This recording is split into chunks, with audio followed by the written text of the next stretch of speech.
The Battle of Stalingrad, which raged from July 17, 1942 to February 2, 1943, stands as one of the most ferocious and consequential engagements of World War II.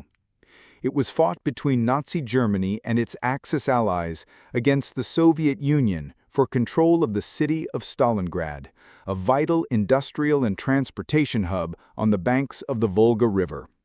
The battle was not only a military confrontation, but also a clash of ideologies, egos, and national wills.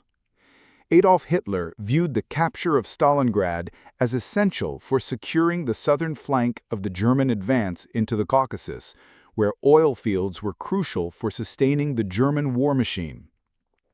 Moreover, taking the city named after Joseph Stalin would serve as a symbolic blow to Soviet morale.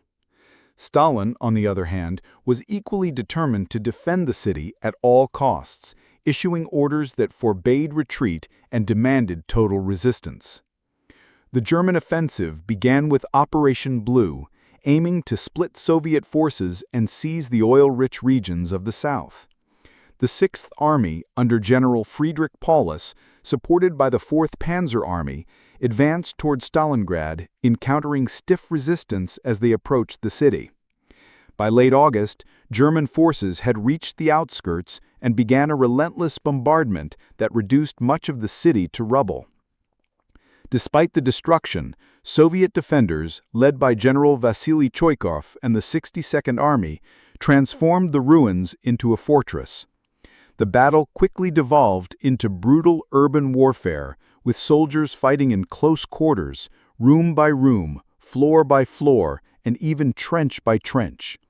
The Germans called this type of combat Rattenkrieg, or Rat War, due to its chaotic and claustrophobic nature. As the battle dragged on, both sides suffered immense casualties.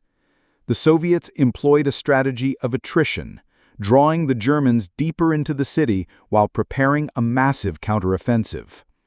The harsh Russian winter set in, further complicating the situation for the Germans, who were ill-equipped for prolonged combat in freezing conditions. Supplies dwindled, morale plummeted, and the once confident German advance stalled. On November 19, 1942, the Red Army launched Operation Uranus, a surprise pincer movement that encircled the German Sixth Army.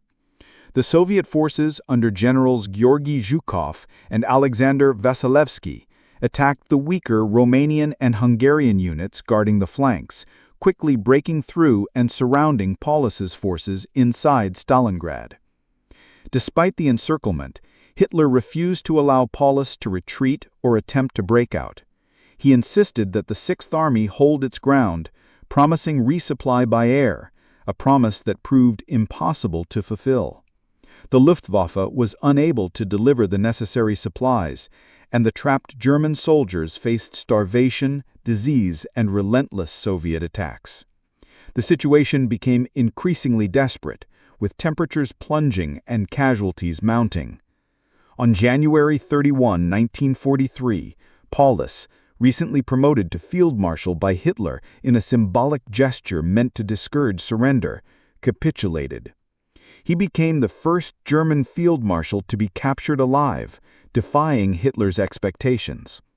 The last remnants of German resistance in Stalingrad surrendered on February 2, 1943. The consequences of the battle were staggering. The Axis forces suffered over 800,000 casualties, including more than 300,000 German troops.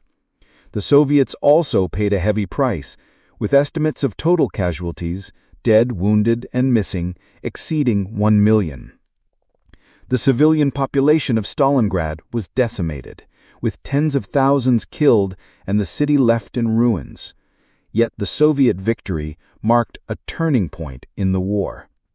It shattered the myth of German invincibility, boosted Soviet morale, and began a series of offensives that would eventually push the Axis forces out of Soviet territory and all the way back to Berlin. Stalingrad became a symbol of Soviet resilience and determination. The battle demonstrated the effectiveness of Soviet military strategy, the importance of logistics and morale, and the devastating impact of total war. It also exposed the flaws in Hitler's leadership, particularly his refusal to adapt to changing battlefield realities. The psychological impact of the defeat was profound, both for the German military and the German public.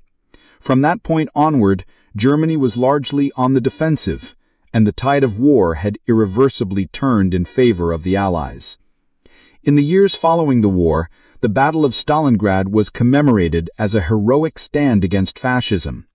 Monuments were erected, and the city itself was awarded the title of Hero City.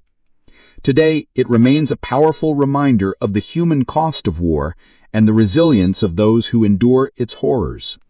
The battle's legacy continues to shape historical understanding of World War II, serving as a case study in strategy, leadership, and the limits of military power.